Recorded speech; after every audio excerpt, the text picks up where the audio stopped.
Miss হবে না আপনার পছন্দের টিভি শো। দেখুন জি5 অ্যাপে একদম ফ্রি। আমাকে চিনতে পারছে না কেন গো? মাকে সব ভুলে গেছে। আমার নাম জিজ্ঞাসা করলো কেন? বলো না বাবা, বলো না। আমি জানি না পুটি, আমি কিচ্ছু জানি না।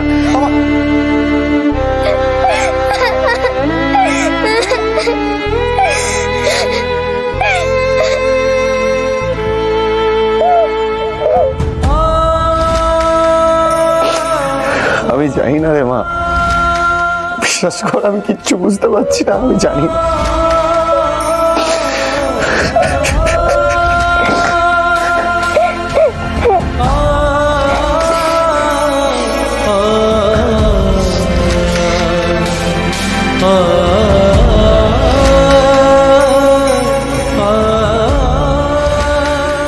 নাটক করে পড়না সব করতে পারে, কিন্তু নিজের মেয়েকে চিনবে না এইটা হতে পারে না।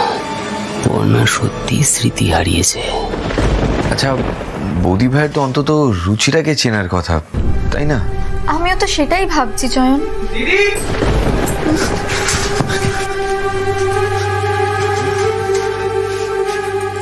দিদির কি অবস্থা, কেমন আছে এখন? পিকলু পিকলু একটু শান্ত হব, আমরা সবটাই বলছি তোমাকে। চয়নদা, বলছি মানেটা কি? আমি তো দিদিকে দেখতে চাই চয়নদা। পিকলু, বৌদি ভাই ভালো নেই। সিস্টার, আপনি একটু জয়ন্ত পেশেন্টকে অ্যাটেন্ড করুন তো। Okay ma'am. ডক্টর, দেখুন, আমি বুঝতে পারছি এত বড় ঘটনাটা আপনাদের পক্ষে ডাইজেস্ট করা ইজ টু টাফ। আপনারা প্লিজ একটু ঠান্ডা মাথায় বোঝার চেষ্টা করুন। পর্ণার স্মৃতি চলে গেছে, কিন্তু আশ্চর্য কি জানেন, একটা সময় অবধি ও সব মনে আছে। ওর কলেজের রেজাল্ট বেরিয়েছে, ও ইউনিভার্সিটিতে ভর্তি হবে, এইসব আর কি।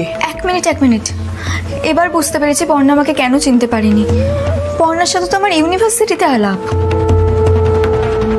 পর্ণা ওনার বাবা মায়ের খোঁজ করছেন।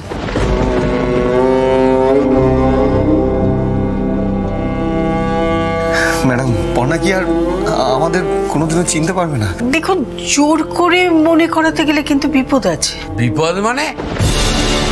আমাদের মেয়েটা আমাদের সামনে দাঁড়িয়ে থাকবে, আমাদের চিনতে পারবে না, আর সেটা আমরা মেনে নাও?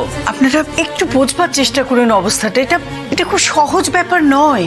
দেখুন, যদি আমরা চাপ দিয়ে ওকে মনে করানোর চেষ্টা করি, তাতে কিন্তু পর্ণার একটা পার্মানেন্ট ড্যামেজ হয়ে যেতে পারে। এমনকি হয়তো ফর গুড ওর স্মৃতি চলে যেতে পারে। আর সবচেয়ে ভয়ের কথা কি জানেন, ব্রেন স্ট্রোকের একটা চান্স থেকে যাচ্ছে। তাহলে কি আর বৌদি ভাইকে আগের মতো করে ফিরে পাওয়ার কোনো চান্স নেই? একটাই রাস্তা আছে, কিন্তু সেটা প্রায় অসম্ভব। হ্যাঁ, কি রাস্তা বলুন না ডাক্তারবাবু। ওনার জীবন থেকে মাঝের এই হারিয়ে যাওয়ার সময়টাকে আপনাদের নতুন করে লিখতে হবে, তারপর মিলিয়ে দিতে হবে এখনকার বাস্তবের সাথে। কিন্তু ডক্টর, সেটা কি করে পসিবল? পড়ার সাথে সাথে আপনাদেরও 10 বছর আগে ফিরে যেতে হবে। পারবেন? পারতে তো আমাকে হবেই। জি5 ডাউনলোড করুন আর সব এপিসোড দেখুন একদম ফ্রি।